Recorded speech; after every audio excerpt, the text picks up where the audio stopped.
Joyce, and welcome everyone. Really excited for this conversation today about government-led innovation, how states and cities foster entrepreneurship. We have an incredible panel this afternoon, this morning, depending on where you're dialing in from, that I'm excited to introduce before we jump into the conversation. So first, we have Donnie Beamer, Atlanta's first ever senior technology advisor appointed by Mayor Andre Dickens. Donnie serves as the city's key connector to the tech sector, shaping policy, growing the local ecosystem, and attracting innovation to Atlanta. With experience as both a tech entrepreneur and corporate leader, Donnie brings a unique lens to ecosystem development and economic growth. Next, we're joined by Jennifer McGrail, Executive Director of the Oklahoma Center for the Advancement of Science and Technology, or OCAST. Jennifer is a champion for innovation and entrepreneurship, leading statewide initiatives that strengthen tech commercialization, workforce development, and access to capital. She's deeply committed to building collaborative, forward-thinking ecosystems that help communities and businesses thrive. And finally, we're honored to have Francesca Iofreda, Maryland's first Chief Innovation Officer, appointed by Governor Wes Moore. Francesca leads strategic efforts focused on economic mobility, workforce innovation, and cross-sector collaboration. With a background spanning public policy, consulting, and regional economic growth, she brings powerful insights on how to build inclusive, opportunity-rich ecosystems. Jennifer, Francesca, Donnie, thank you so much for being here and welcome. Really appreciate it. Let's dive in. How did your current role or position come to be? Like years ago, I don't think these positions maybe existed, right? Like all of this is fairly new. So I'm curious, like from your perspective, how did you come into this role? Where did this role come from? Jump right in. So I can start because I, ironically, out of the three of us, probably have the role that has been around the longest. So OCAST, thankfully you gave all the acronyms so I don't have to do that again. We're a state agency that's been in existence since 1987. And if anyone's familiar with Oklahoma's economy, we used to be incredibly dependent upon oil and gas, and that is a very bust and boom kind of industry. And back in the early 80s, there was a major oil bust. And the conversation of thought leaders within the state was, we have to diversify Oklahoma's economy. And at that time, they looked at what was going on across the nation and the globe and said, we can diversify our economy through science and technology. And so that's where our agency came into existence. And we have been actively working since 1987 to help commercialize technologies. And ironically, over the last 3 or 4 years, have made a massive pivot and recognize that innovation not only exists within educational institutions, but it can exist within our local citizens.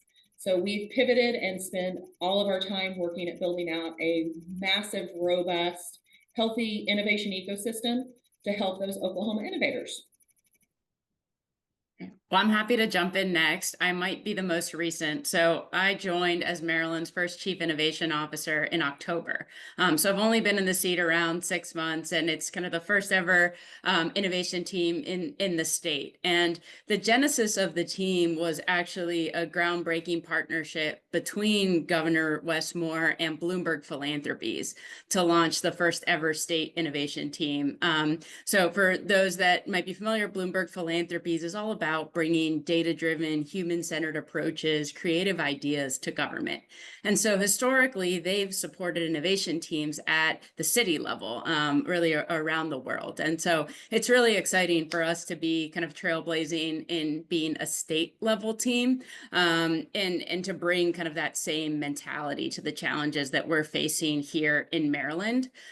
So what innovation means kind of in our context is we have a team of 8 organizationally within Governor Moore's office, and our mandate is to advance the governor's most pressing priorities, starting with reducing childhood poverty and increasing economic mobility. So it's innovation within that topical frame, and it's doing this in a cross-sector, cross-agency way, bringing a whole of government, bringing to bear partnerships to advance new kind of approaches to these long-standing issues. So kind of a solution incubator, if you will. And, you know, the problem is immense. 1 in 8 children in Maryland lives in poverty. We know that families are struggling to keep up. And I think we'll get to some of the current challenges as the conversation goes on, but it really gives us an opportunity to reimagine how we address those very challenges. And then, you know, just for me personally, having had a career that spanned the public, private, and social sectors and very entrepreneurial minded, I think the opportunity to join such a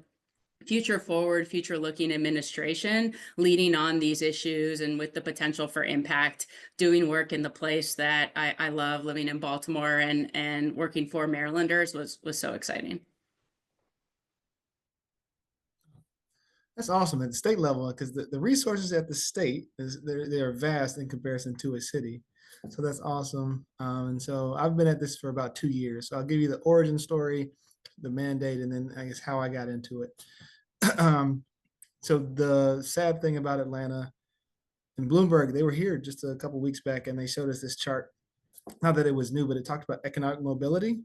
And Atlanta is like 50th in terms of if you're born poor, you usually die poor. There's a 4% chance if you were born in the lowest quartile of wealth that you make it to the upper quartile. And so our mayor, Andre Dickens, they call him the tech mayor. He's a Georgia Tech alum, chemical engineer. And there's often, stories and people know about the wealth that can be created through entrepreneurship, especially in tech. And so whether it's you work in tech or create a company, this is considered one of the pathways to wealth creation to help close that wealth gap. So more participation in the industry. And so we often talk about wanting to be a top 5 tech hub. And the fine print was, how do we build it equitably? And so we talk about that less now because it's a dirty word, DEI, but that's at the heart of the work, right? And the function, the time I spend is probably 20% is how do we use tech to help service delivery, make the city more efficient and improve the citizen experience. But there's a CIO and AIM, our sort of IT function that helps implement it. 80% of the work is how do I create that technology in Atlanta? So how do I put resources in the hands of founders to keep them here and make sure they're successful? And so I ended up in this seat, like I said, 2 years ago, because I came to Atlanta for Georgia Tech. So I went to the university that has so much of the talent pool coming from it and innovation from the university research angle, and then started a tech company. And so if you've ever used a Coke Freestyle, the soda machine with the touchscreen, we actually created a Coke Freestyle for cocktails. And so if you wanted a margarita, martini, you touch the screen and pour it for you. Actually, the Oklahoma City, they were one of our customers, the Thunder. And so we installed at their arena. We didn't do any work in Maryland, but we did the Eagles and the Steelers. It was a fun job. And so did that for 4 years before an exit, then went to Cox, built a vehicle tracking and telematics platform. And like I said, joined the mayor's office 2 years ago. And so my joke is, like Liam Neeson, I've got a very particular set of skills because I've touched all the parts of an ecosystem as an entrepreneur, a corporate innovator. I went to the university here. That's a major part of it. And now I'm in the government. And so the hope is that we can bring all of these factions together and help them work together more effectively. Incredible. Donnie, while I have you, how would you describe the current state of innovation in the city? And then I'll ask Francesca and Jennifer about Maryland and Oklahoma as well. Well, I feel like there's a ton of energy around it right now. And granted, I'm really close to it. But something that Jennifer talked about is it's not just in the universities that innovation is born. And so how do you reach into the citizens, right? And allow them the ability to, pursue their ideas and express their needs. And then, so I feel like there's connectivity that exists today that didn't. Because like I said, most of the focus is how do you create additional access. And some of the areas where there's great fear, like with AI, because that's a buzzword. I know we won't make it through this discussion without talking AI, but it's like how do we put that in the hands of Atlanta citizens and residents so it can quell some of that fear, because it's going to be a while before AI takes your job. And we always talk about how it's the company, the competitor that uses AI that's going to take your customers. And so if every butcher, baker, candlestick maker in Atlanta has some baseline knowledge of AI and can find those purpose-built tools, because the diversity of industry, it's another thing that's popped up. Like we've got a great diversity of companies and industry here. 70% of the Fortune 500 has some representation here. So whatever you want to build, there's somebody to sell it to. And so that's a great thing about the city. So I feel like it's trending in the right direction, and it's a place where there's a ton of investment and excitement. Francesca, state of innovation in Maryland. Yeah, absolutely. Well, I think there's two ways to answer that question. There's innovation internal to the state government, and then there's all the innovation occurring across the state of Maryland. I don't think I do justice to the great work occurring across the state, all the entrepreneurs, the social sector organizations, the kind of collective action that is so foundational to our state. But I will say that I think EcoMap is really a testament to that homegrown talent and to the ecosystem connectivity and the innovation that really pervades across the state. So I'll focus a little more just from where I'm sitting about kind of innovation in state government and how we think about it, what it means for Maryland. I think just first and foremost, I'll lead that we're super privileged to work under Governor Moore, who, as he says, is data driven and heart led, and really see that in everything that we do at the state, with kind of this guiding focus of leaving no Marylander behind, but also making sure that things we're doing are evidence based, that the data supports it, and that we're centering community voice. And I think part of that stems from his own lived experience. Also, having served most recently as the CEO of the Robin Hood Foundation, which is the largest anti-poverty nonprofit, and really kind of bringing that vision and that mentality into state government. I think practically speaking, what that means is there is a willingness to engage in strategic partnerships. I think our team's birth story is an example of that, right? Partnering with philanthropy, adding capacity, looking at interesting public-private partnership models, in recognition that the state can't do everything alone, nor should it, right? There might be other actors that are better positioned to pull different levers, but we need to work together. The second piece is really a focus on data. How do we use data better? How do we begin to combine interesting data sets, use predictive analytics, really like get insights from data beyond just kind of top line? How do we really go deep and go granular with that data? I think, as Donnie mentioned, responsible use of technology. We have a senior advisor on responsible ethical AI for the state, and we're really looking at use cases to deploy it in ways that we can improve our productivity and also eventually improve our connections with Marylanders. And then centering community voice. I think Governor says it the best: the people closest to the problems are closest to the solutions, and that stands for whatever problem you're working on. And so really making sure that in everything we are having opportunities to co-create and learn from residents themselves, and that we have kind of that appetite to learn and grow in the state. I think as it pertains to us, when we think of innovation, it's really running through the innovation process. So like defining the problem and then rigorously investigating that problem through data, through community input, prototyping solutions, testing those solutions with partners, running pilots, evaluating those pilots, and if successful, helping to scale and institutionalize them. And I think we need innovation kind of more than ever before. We need to do things smarter, better, differently in the state and in the country. And so it's a real opportunity for all of us.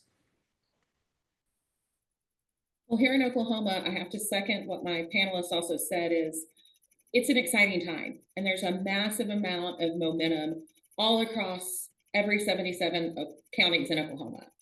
Oklahoma's really made a strategic effort to double down on innovation, and we've done that to look and make very intentional investments and the data-driven decisions that we've already heard people mention. So we've literally went out and said, if we're going to look and build out a robust innovation ecosystem, what are those unique areas that Oklahoma can be Oklahoma and uniquely succeed and win in? And so we have really identified aviation and advanced air mobility, defense technologies. We've looked at biotechnology and life sciences.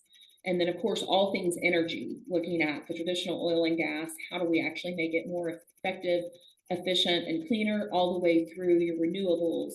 And then everything else that's supporting technologies for those three different areas. But the one thing I will say that has led to the most significant amount of momentum is that recognition that our everyday Oklahomans were going to be the people that solve the problems of tomorrow.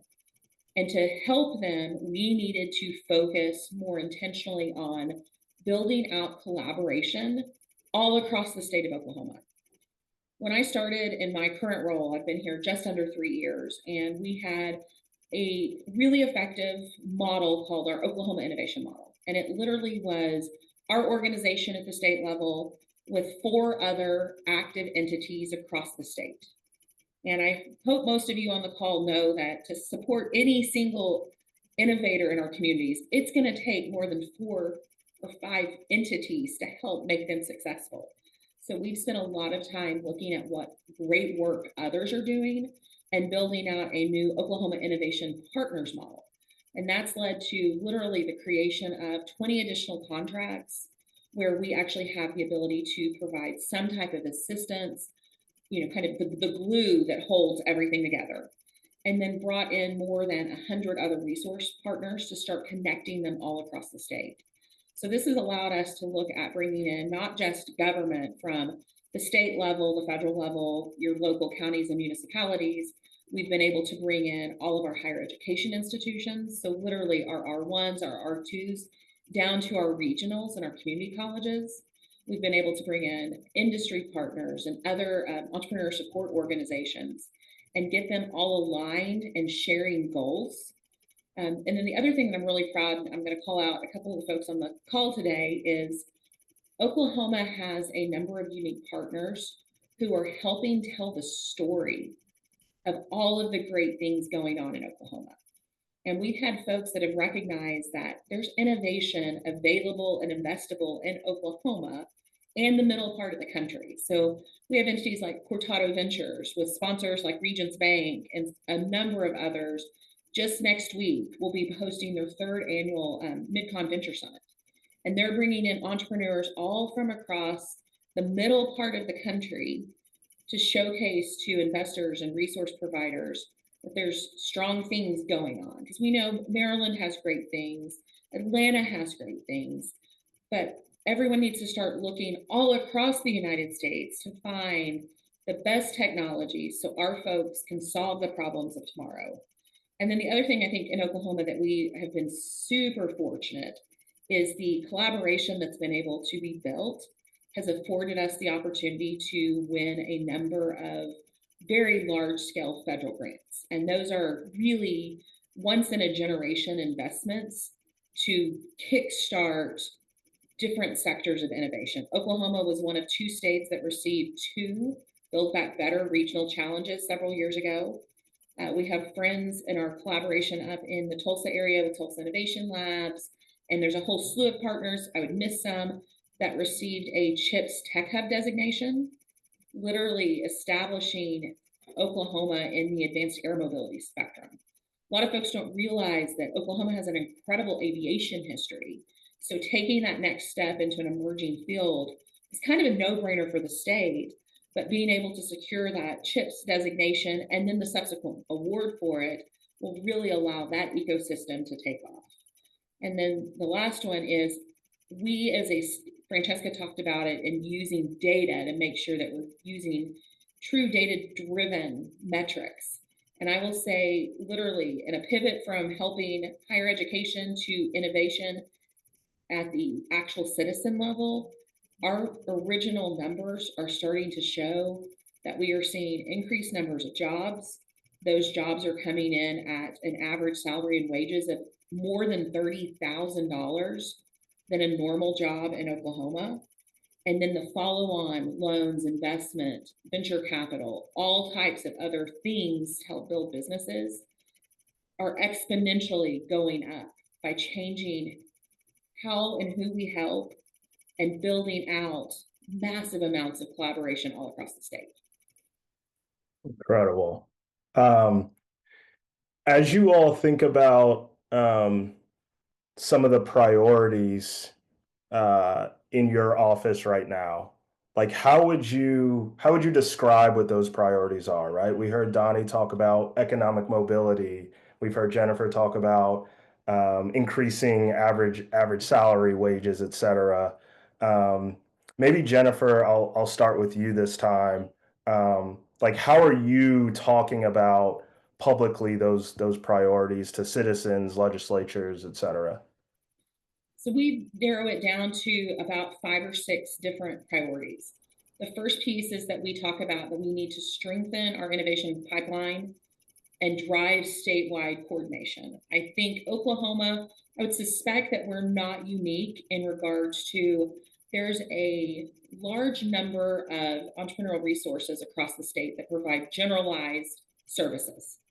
That as we spur innovation and as we spur innovation, especially in those areas Oklahoma is uniquely positioned to win in, we have to start getting folks into that specialized resource delivery. We need folks to do the 1 or 2 things that they do well and do it really, really well and not attempt to be all to all, because when you try to be all to all, you lose. I'm going to say the other piece that we keep talking about is while we've had great luck expanding access to capital, and I actually mean that in all realms. I need traditional bank capital, your seed capital, angel capital. We also need scale capital because we've started businesses, but now we have to grow them. The other one specifically in Oklahoma that we have high priority on is building out our rural communities and building out that innovation ecosystem to support our rural communities. And we've had some great success with some great partners, but we still have so much work to do.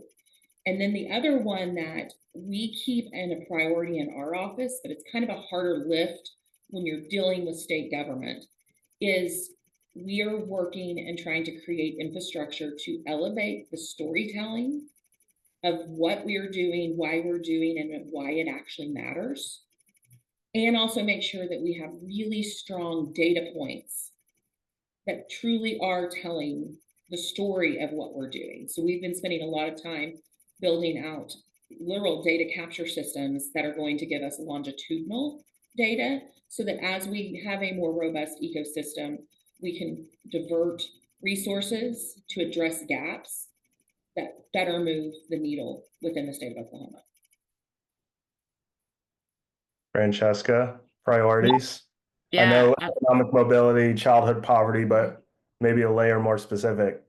for sure. Yeah. Simply put, we have kind of 3 key priorities: benefits, good jobs, and wealth building opportunities. We believe that those are kind of the core foundations for having strong families, strong communities, and a strong state. So that's where we're centering our work and some of the initial priorities. So kind of delving in, as Jennifer said, access to capital. So important, especially for our small businesses across the state. So one of the things that we've been kind of looking at is kind of what is the access to capital landscape across the state of Maryland? Kind of what are we seeing from a trend perspective? And what we see is that especially in low and moderate income communities, the capital is much lower. We know this is a key constraint to companies being able to start, grow, thrive, hire additional workers. And so we think addressing it is all the more important.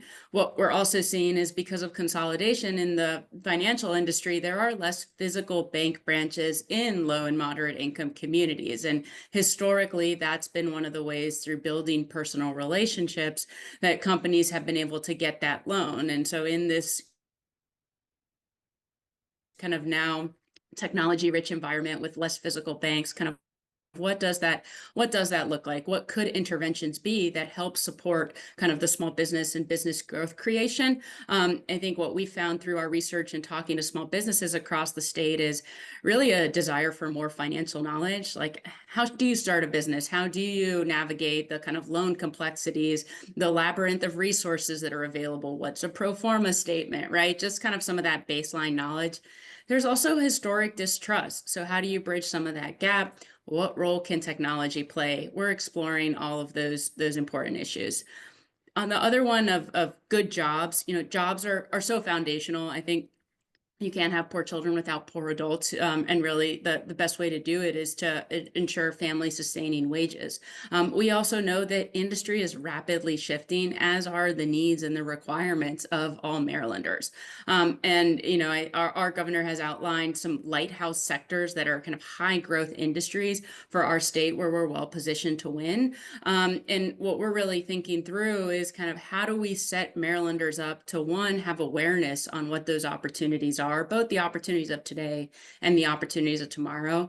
Two, how are we best preparing them for those opportunities, especially through experiential learning, things like cyber ranges, apprenticeships, right? How can they really kind of get their hands dirty early on to understand what these roles will be? And then how are we connecting everyone to jobs and recognizing something that we're kind of calling no wrong door, right? The paths of tomorrow are going to look different from the paths of yesterday. And how do we support people? And no matter what that looks like, 4-year degree, 2-year degree, or none of the above, but really showcasing different pathways and opportunities. Amazing. Donnie, priorities?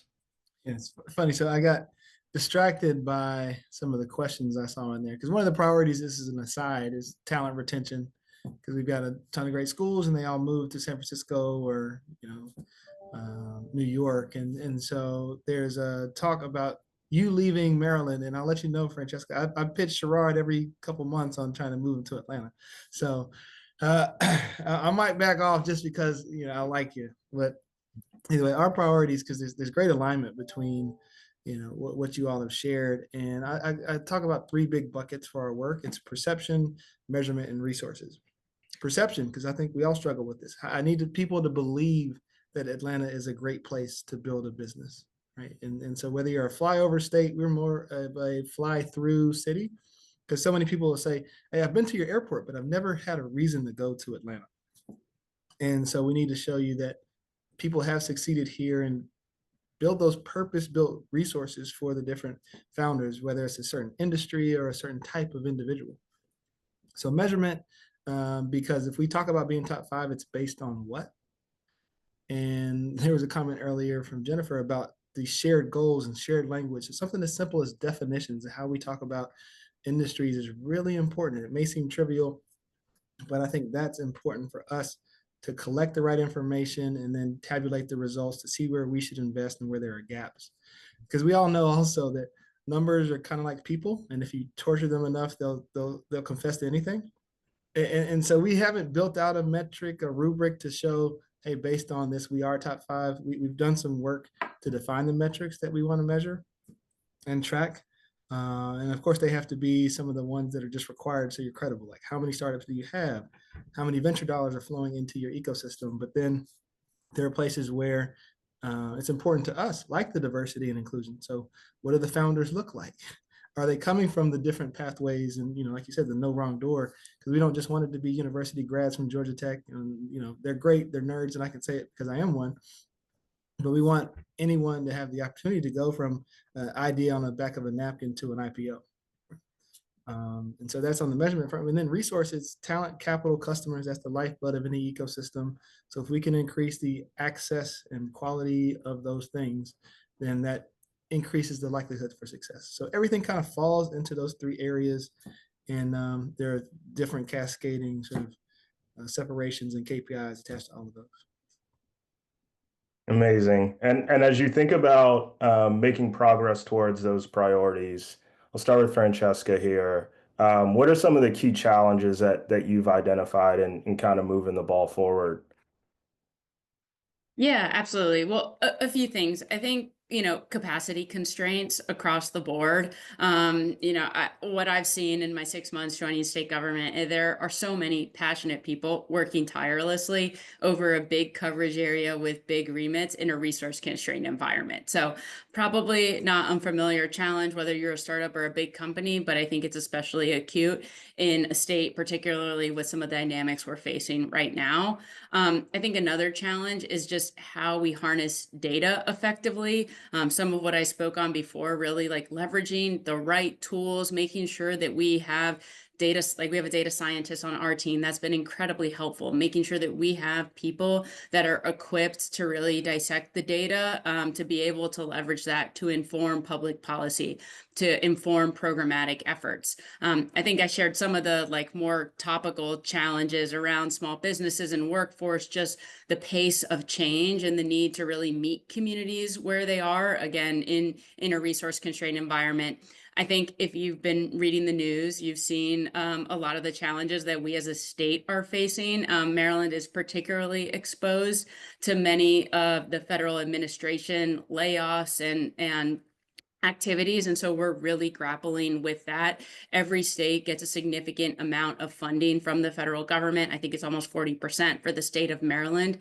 So those are real implications to how we do work, kind of how our state funding, the ability of people to get healthcare, to be able to kind of serve our most needy residents. And then we're also seeing, and I can get into this a little bit later, but we're also seeing mass federal layoffs. 1 in 7 Marylanders is either a federal government employee or a contractor. So that creates huge exposure risk for our state. That's talent that we don't want to lose. These are, very technically skilled people with incredible, specialized talent that we would like to retain in our state, but we have to make sure that we can transition them effectively to other roles in a very short amount of time. And we've launched all sorts of efforts around compiling resources and hosting job fairs for those displaced workers, but there's a lot of work to be done. Yesterday, we held one. It was over capacity. Over 1,000 people showed up, which I think highlights the extent of the challenges we're facing.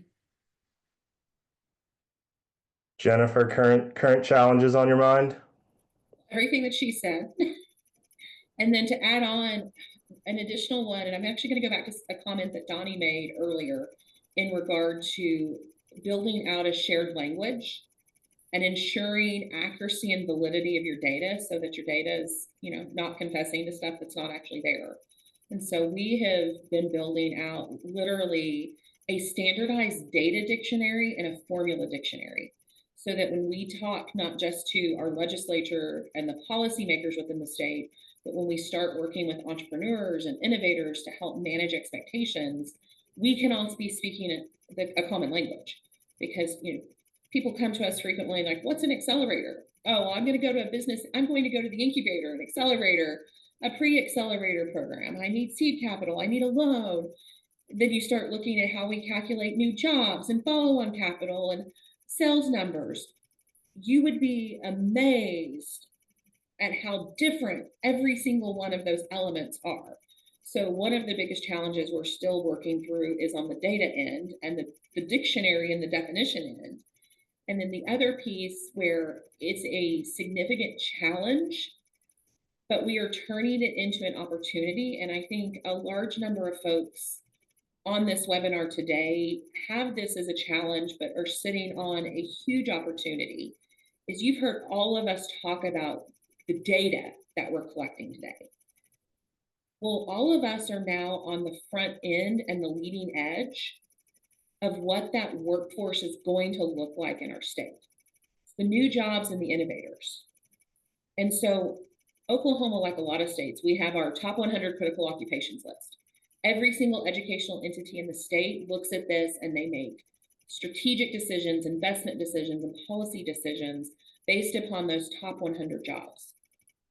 One of the biggest things about those jobs are of today. They're not looking into what the jobs of tomorrow and in 5, 10, 15 years are going to be. And all of us on this call know that technology and AI are moving so fast that there are going to be jobs created that don't exist today. And jobs that do exist today are going to look vastly different in how they operate. Those of us on this call helping build out that innovation and technology in our state, we are the ones with the data that can now help our states and our cities and our counties start to make those predictions and what those investments should look like. But the big question is, how do we maintain all of the great work we're doing while recognizing the information we have, and how can we start responsibly using that? And kind of, we joke in our office, how can we scream from the mountaintops that information that is going to impact the state is literally resting inside the computers on our desk and the cell phones in our hands. And so that's one of the other big challenges that I think we're facing as an agency is knowing what we have and making sure that we're being responsible stewards of that information. And then the other one I think none of us have mentioned on this call so far in regards to this is it's, I'm going to use the C word again, it's capital. And it's capital both for our founders and then capital to support and sustain the organizations that we work with day in and day out. Donnie, challenges for you all in Atlanta? I mean, big challenge is things move really slow. Slowly, we are the government, and as was mentioned, everything else seems to move extremely fast. And so there's a comment around jobs, and we're talking about today's jobs. And so if anybody's seen that World Economic Forum report, the 290-page jobs of the future or whatnot. So I've been working my way through it because I mean, what keeps me up at night is what are my 11-year-old daughter and 7-year-old son, what are they going to be when they grow up? And so trying to figure that out for everyone is a challenge, but I think often it's the speed. The other thing that's been mentioned to an extent is there are several different entities that are all well-intentioned, but not working together. So if we can, like I said, the shared language and collaboration, then we can be much more impactful with that limited capital that we have, because we're also competing, for mind share, which is often even more important than dollars. And so if we can instead collaborate and consolidate these efforts, we can operate at a more impactful scale. And so even with EcoMap, we're trying to build a little coalition of people to put that together so we can launch one here in the city of Atlanta. And back to the definition point also, because there's a question about small businesses. So I'll try to work some of these responses to the questions in just as we talk. But like for us, trying to figure out where they fit, because it's very much, people ask the question, do you support tech or entrepreneurs? And it's a yes to both. They're just like, yes, because I think every company is going to have some tech aspect to it. And one of the primary concerns or questions is that depending on how big you think you're going to be, right? Because McDonald's was a restaurant and it got really big. And so oftentimes there's this connotation around small business that seems to be negative and small in its intentions and possibilities. But I think the difference is the sources of capital that you should pursue look very different than those of a B2B SaaS company. Right. And so oftentimes people in Atlanta, they are building a, Slutty Vegan. I don't know if that's brand has hit your cities, right? But it's a really big vegan restaurant that grew rapidly.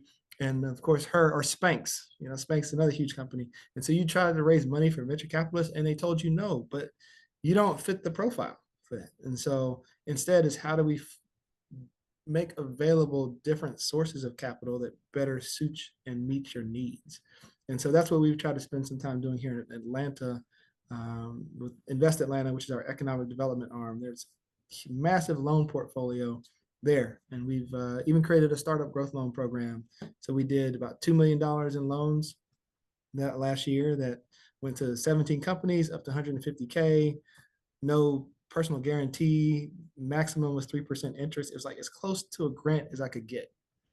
And we did 1.6 million in grants too, right? And so there are ways to help, but like I said, if the money was unlimited, we could do so much more. I want to go to some of the questions from the audience because it's going now, and I want to make sure I at least try to give a chance to answer some of those live. So Laura asked, what are strategies to balance homegrown versus newly arrived innovation and entrepreneurs? What are effective ways to strengthen collaboration between these groups? So I think that she's describing sort of some tension between traditional recruitment efforts versus how do we catalyze innovation with folks that are already here. Donnie, Jennifer, Francesca, just jump in as things pop up there. So, and one of the things that with EcoMap, we want to try to help people navigate the ecosystem, because I consider our function is to connect the dots. So if you go to our website, ATL Tech Hub, you'll see this dot motif ATL. And because that is the the task. It's like, how do we bring together these assets that are all on the board, but in the right way to make it paint a beautiful picture? And so if we can be the Ellis Island, so when you touch down as a recruited company, we can route you to the spaces where you can connect with similar companies and people. Like, that's what we want to do. I haven't seen a lot of tension between like the homegrown businesses and those that are recruited. So I'd be curious to know what you're finding or facing, because I think we treat you all the same. Like we love anybody that chooses Atlanta and wants you to grow here. But I will say we do have a bias, and one of the things that I've talked about in recent months is buy local, because there's in your process, I'm not asking you to do anything unethical. And while I bear the name Donald, I cannot impose tariffs on you. And so there's no downside, but just when you're running your competitive process, all of our corporates, let one of the local tech companies participate. Because I think you'll find that they are great companies. They're just probably flying below your radar. So I think for us in Oklahoma, I understand where this question's coming from, is that there's sometimes that perceived split between the pillars of traditional economic development. I also think at the same time, you've had some significant momentum where your traditional economic development entities are starting to recognize entrepreneurship as an incredibly critical function of your own economic growth within your area. So I think for us in Oklahoma, this particular question has really kind of lessened over the last several years, because we actually have an entity doing the other side of this, and then we get to do the truly grow your own approach. I will say there's a lot of opportunity in a innovation ecosystem to look at how you leverage your own small scale resources and network to start to bring in and connect other similar type entities from outside the state. Like Oklahoma, we're in the process of rolling out a research and development attraction bill. It's a very low amount program to provide matching grants so that startups and entities from outside the state can connect in to our problem solvers and utilize their resources. So it's not only that we're looking at the first customers within the state, we're trying to figure out how we can get them connected to some of those kind of first customers from outside the state as well. So I think as long as you look at it in an incredibly creative manner and recognize that both homegrown and recruitment are viable, necessary economic development strategies, and if you can get them in alignment and work together, that makes everything better. Yeah, I couldn't agree more. Just to add a few points, I think from a homegrown perspective, how do you create kind of the ease of operating for those small businesses or those scaling businesses? That means increasing the connectivity in the ecosystem, making resources visible and available, like creating the conditions for businesses to flourish, if you will. I think it also means partnerships with higher ed, like what are the tech transfer policies, right? And what sort of resources are available from a technical assistance perspective. I also think that having homegrown success stories and telling those stories is so important.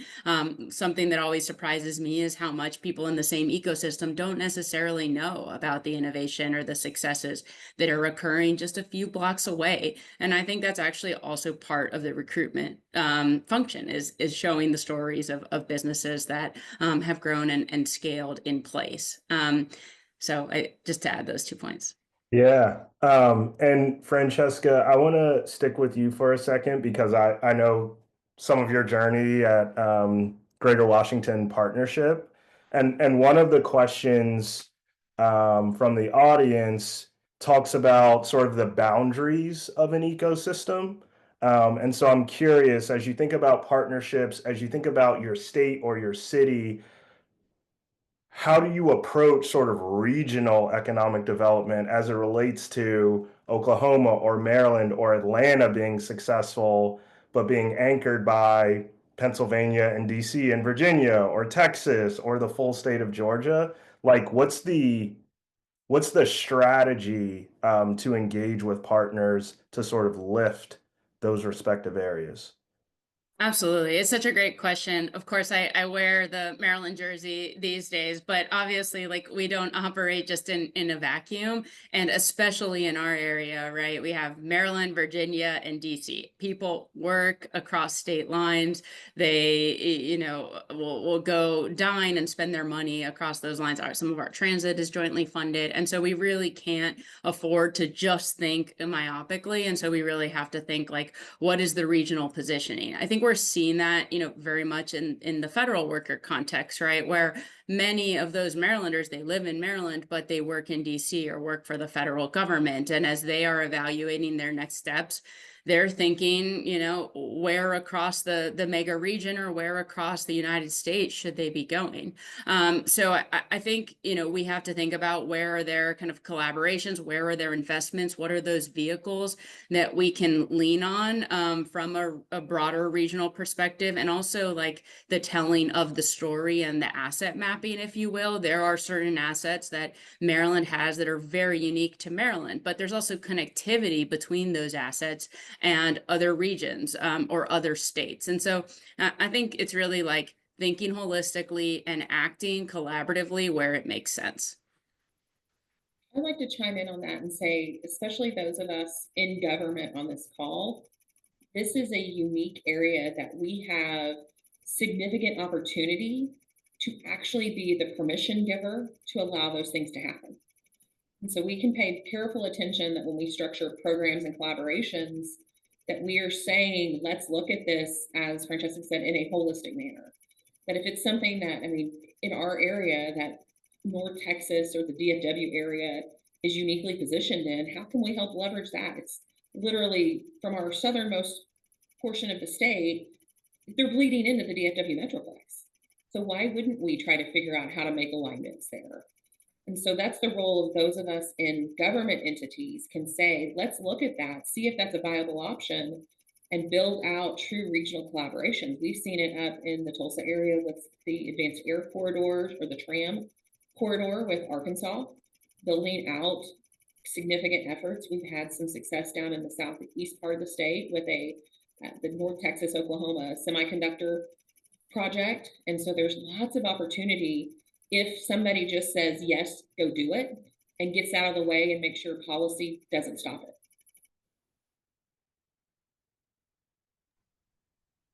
it. So I'll share with you my sinister plan, because I want to be in Atlanta, the capital of the Southeast, everything below the Mason-Dixon line.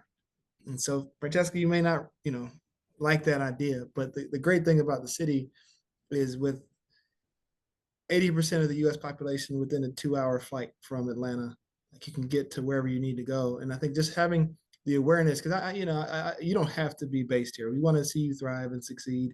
I think knowing where to route you to get the resources that are, like I said, the best fit is the thing, how I'd like to serve. Back to the whole Ellis Island, analogy. So just understanding what exists, because I didn't know that you all were in advanced air mobility. I've got this conference in October, and we're talking about transportation logistics, and I'm trying to get Archer and the Joby folks, because I was with the mayor from Dallas, and he was saying how they're going to do eVTOLs for the World Cup or by the World Cup. And I was like, there's no way, if Dallas is going to do it, we got to do it first.